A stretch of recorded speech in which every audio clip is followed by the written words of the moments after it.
Preparado para mais uma aula? Vamos agora de República. Por falar nisso, já curtiu o canal? Já se inscreveu? Já compartilhou? Não esqueça não, a aula de agora vai ser sobre República das Oligarquias. Bora comigo? Olha só, como eu já tinha dito, toda a estrutura da aula está baseada nas habilidades e competências que o Enem nos apresenta, para se tornar funcional, imediato, para que você tenha a ideia de como utilizar esse conteúdo na sua prova e inclusive no seu cotidiano. Isso aqui é história, isso aqui é educação, refletir sobre essas questões. E aí vem as primeiras habilidades. Olha só, a habilidade 23 estabelece a ideia de analisar a importância dos valores éticos na estrutura política das sociedades. É como a política se organiza, o sentido de público, o sentido de privado. A República das Oligarquias está associada a conceitos que você já escutou, como coronelismo, como clientelismo, assistencialismo. Você sabe realmente o que é isso? De que maneira esses indivíduos utilizaram, ou esses grupos utilizaram o Estado em benefício próprio, em detrimento da própria população e da ideia de Estado nacional, da ideia de nação? Então, essa habilidade nos faz refletir sobre as condutas, sobre as ações, sobre as estratégias de determinados indivíduos, instituições, na ação do público e do privado. Já a H24, olha só ela, relacionar cidadania, democracia na organização das sociedades. Primeiro, te lembrar, quando a gente está falando de cidadania, quando nós estamos falando de democracia, não são os mesmos princípios estabelecidos pelos gregos e pelos romanos. O nome, mais uma vez, o termo pode ser o mesmo, mas o conceito, ele é alterado, ele é significado.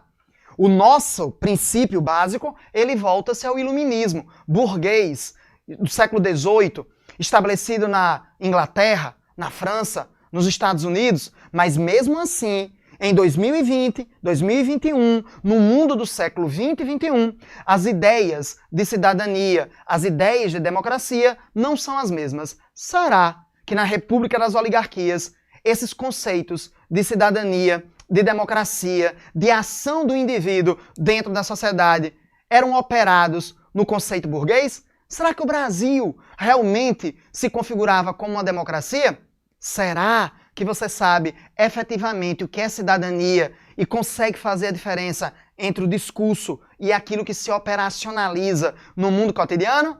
Vamos dar continuidade para você perceber. Olha só, a primeira coisa é você saber o que é uma oligarquia, já que essa fase chama-se de República das Oligarquias. Começa com a eleição de Prudente de Moraes, lá em 1895, e vai até os anos 1930, com a derrubada lá do último governo oligárquico por Getúlio Vargas. As oligarquias, elas são grupos políticos que possuem um controle econômico e político local. Inicialmente, eles vão ter todo um aparato econômico ligado aos setores primários: agricultura, pecuária, latifúndio, monocultura, exportação. Você percebe?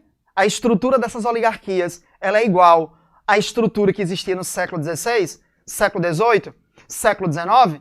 Até que ponto essa república revolucionou, renovou, mudou, alterou estruturalmente o Brasil? Então fique esperto nessa questão. Outra coisa é que as oligarquias são grupos que vão aparelhar o Estado.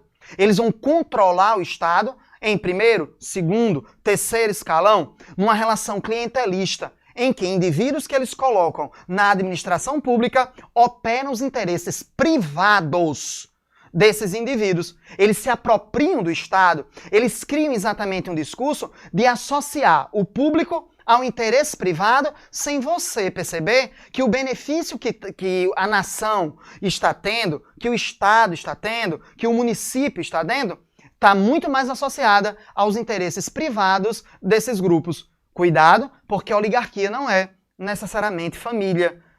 Outra coisa é que o nome oligarquia aqui não é o grego. É nosso.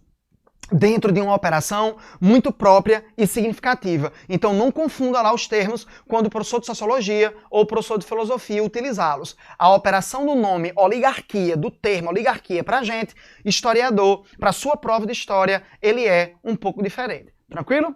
Aí que tem o nosso primeiro presidente, Prudente de Moraes. É ele que vai inaugurar o poder oficial dessas oligarquias, assumindo o Estado. Prudente de Moraes, ele era, na realidade, um cafeicultor paulista. É ele que inicia, né, esse controle do Estado por parte dessas estruturas políticas. Prudente de Moraes está associado ao café e à sua importância. Não esqueça que o principal produto das exportações brasileiras desse momento é o café, operando nas mesmas condições que existia no período colonial e no Império. Monocultura, exportação, latifúndio. Qual é a relação trabalhista? Será que as pessoas que estão trabalhando na lavoura do café não são tratadas e significadas socialmente de maneira similar ao escravo? O café é uma bebida social, em processo de expansão do século XIX ao século XX, a partir da quebra dos monopólios ingleses de distribuição do chá, que também era uma bebida de estímulo físico. Não esqueça de associar o café à Revolução Industrial. Não esqueça de associar o café a uma conduta burguesa, criando um teatro de intelectualização, de sofisticação, em que as pessoas observam, percebem os cafés, que são espaços burgueses. Por outro lado, o café como uma bebida social, associada agora à construção do trabalho, à energia do trabalhador, que trabalha sem pensar, que trabalha para executar a ação. É nesse contexto que o café se estabelece como um produto altamente importante para o Brasil, dentro de suas condições ecológicas. Terras férteis em grande quantidade e água em abundância. Então isso faz com que o Brasil seja o maior, não é o melhor, mas o maior produtor de café. E nesse contexto, nós temos as duas principais oligarquias, São Paulo e Minas Gerais, que vão usar todo o seu poder econômico vindo do café, que corresponde a quase 73% de todas as exportações brasileiras. Parou para pensar nisso? São Paulo e Minas correspondem a 73% de toda a exportação brasileira. De alavancada, logo de cara, os caras aí já têm 41% pelo menos dos votos. O público votante do Brasil nesse momento é centralizado exatamente em São Paulo e Minas Gerais. Um público masculino, teoricamente alfabetizado, mas todos com voto aberto. Então essas oligarquias, tanto em São Paulo como Minas, tinham todo o poder de coação física, psicológica, através de uma violência física e de uma violência simbólica sobre essas pessoas que acabavam sendo obrigadas a votar. Ou porque eram obrigadas no sentido literal, ou porque simplesmente, na educação cívica delas, elas entendiam que o voto era aquilo mesmo. Era para votar para aqueles políticos, para aqueles indivíduos, fazerem por elas aquilo que elas precisavam ou que elas queriam. O que normalmente essas pessoas não sabiam é que os problemas que elas enfrentavam, muitas vezes ou eram causados por essa estrutura política, ou eram mantidos por essa estrutura política. Cuidado, perceba, seja malicioso nessas questões das oligarquias e da diferença entre o público e o privado. Essas oligarquias, paulista e mineira, vão controlar estruturalmente a política brasileira nesse momento. Agora, o Brasil deixa de ser pensado como Estado nacional, deixa de ser pensado como uma nação, e ele passa a ser pensado praticamente do ponto de vista local, dos interesses privados desses grupos políticos que controlavam a economia e a política. É aí que a gente vê, essencialmente, a questão da estrutura política eleitoral. Acompanhe aí no slide para que você tenha percepção disso e como isso vai ser distorcido e ressignificado. Olha só. Primeiro, a questão do voto aberto, influência do positivismo francês, em que o indivíduo publicamente diz em quem vota. Na lógica francesa positivista, o voto aberto é para responsabilizar o eleitor pelo próprio mandato do político. Ele tem uma coparticipação. Aquilo que o político faz também é responsabilidade do seu eleitor. Só que no Brasil, isso serviu para vulnerabilizar o eleitor, que devido às omissões do Estado, precisava sempre de alguma coisa. E aí é quando essas oligarquias, em âmbito local, na figura do coronel, o grande, poderoso senhor de terras, que dá emprego, que dá trabalho, que sustenta, que torna esse eleitor um cliente, no sentido de submissão política, associa o voto aberto ao voto de cabresto. E há toda uma relação de obrigatoriedade desses indivíduos em votarem em quem as oligarquias, em quem os coronéis estabelecem. Primeiro, pela vulnerabilidade desse indivíduo. Segundo, pelas necessidades práticas que, em teoria, esse coronel ele vai oferecer. O voto aberto no positivismo francês não tem nada a ver com os seus usos, suas práticas dentro da lógica do Brasil republicano do início do século XX. Outra coisa importante é a questão associada ao curral eleitoral. Você sempre confunde isso. Curral eleitoral é o nome que nós damos ao conjunto de pessoas que estão submetidas à autoridade desse coronel, à autoridade política, a uma autoridade em que há uma obrigatoriedade de voto. Outra coisa é que o curral eleitoral se estabelece também como uma área de influência. É um território, lembra de território? Aquele conceito da geografia, que é quando você constrói o espaço a partir do conceito de poder, de influência, de fronteiras, isso é que é território. E aí o que é que acontece? Né? Esse coronel, esse indivíduo oligarca, ele tem um poder sobre um território. Esse território é chamado então de curral eleitoral. Os indivíduos que compõem esse território são os votos de cabresto. O último detalhe é lembrar do coronelismo, porque quando nós falamos de coronelismo, nos remete à ideia do grande latifundiário, do grande político que tem o poder sobre essas pessoas quando ele assume a função do Estado. Porque o Estado é omisso. Por quê? Bom, aí eu não sei. Ou porque não pode, ou porque não quer, mas o coronel assume a função que seria do Estado. Ele privatiza a ação do Estado. Ele age dando infraestrutura, segurança, quando o Estado deveria acontecer. Relacione com hoje em dia. Será que o poder do traficante, será que o poder do miliciano está associado apenas à coação? Será que não existe ali uma ação de omissão do Estado? Ação de omissão? É. Ou você não acha que omissão não é uma ação? Você acha que se omitir não é um posicionamento? Você acha que a omissão ela não é proposital? Será? Pensa um pouquinho nisso.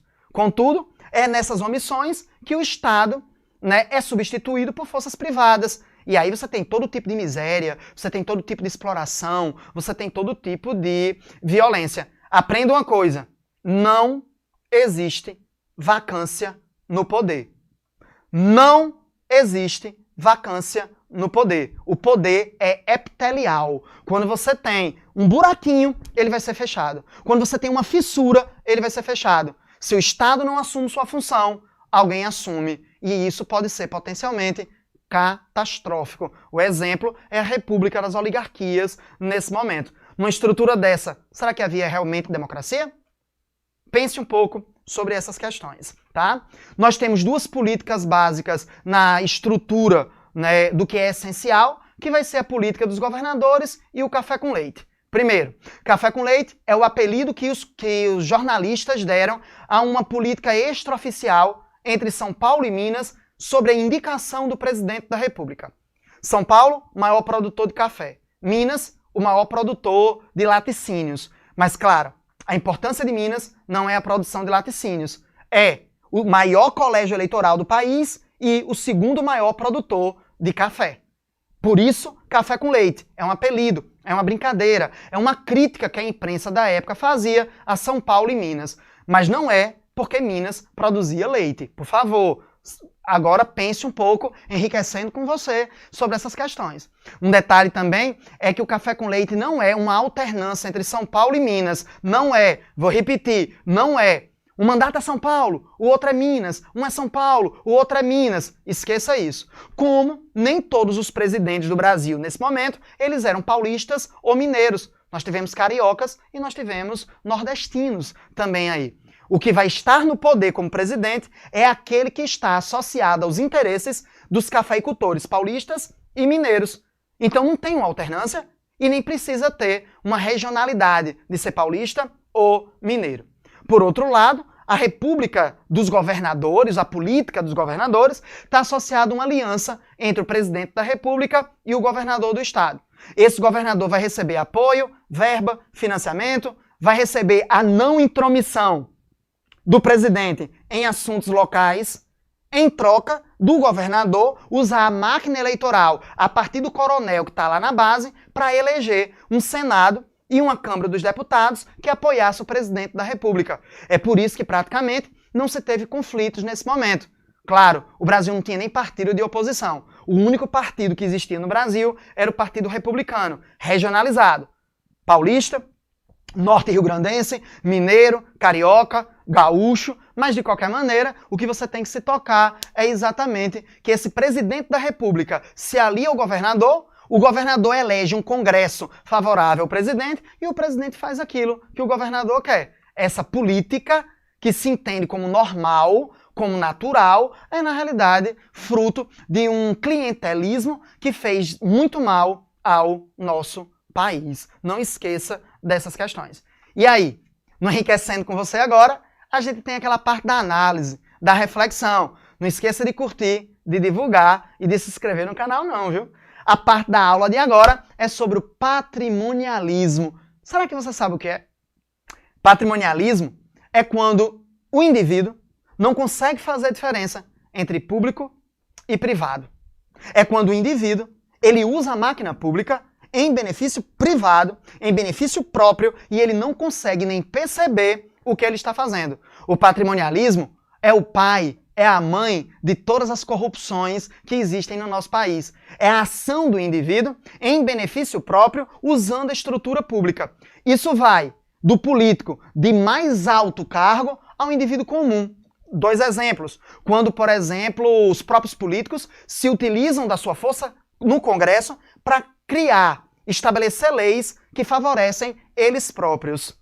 Como a questão das aposentadorias, como a questão de plano de saúde. Pense um pouco sobre isso. Como esses privilégios são associados e construídos por indivíduos que se beneficiam, por isso, de maneira propositada, pensada, refletida, ampliando as desigualdades sociais. Não pelos custos apenas, mas por uma ação de violência contra uma população pobre, contra uma população vulnerável, que é tirado dela uma série de situações, uma série de vantagens para beneficiar grupos específicos. Mas também acontece com aquele cara que está guardando o carro na rua, o seu carro, que você dá dinheiro a ele, quando ele loteia o espaço público, quando ele oferece a você aquilo que o Estado deveria oferecer, que é a segurança pública, que é a organização do trânsito, que é a métrica em que o trânsito ele pode ou não acontecer. Aquele cara é tão patrimonialista quanto um presidente da República, um senador, um deputado, um político ou um professor. A diferença talvez exista na consciência da ação desses dois indivíduos.